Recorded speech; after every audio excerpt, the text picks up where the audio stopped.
Were you shocked by the double aviation emergency near the carrier on Sunday? An MH-60R Sea Hawk helicopter from Battle Cats squadron went down first at 2:45.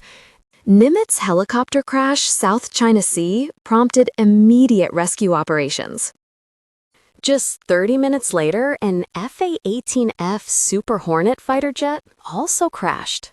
All 5 crew members survived both incidents and remain in stable condition.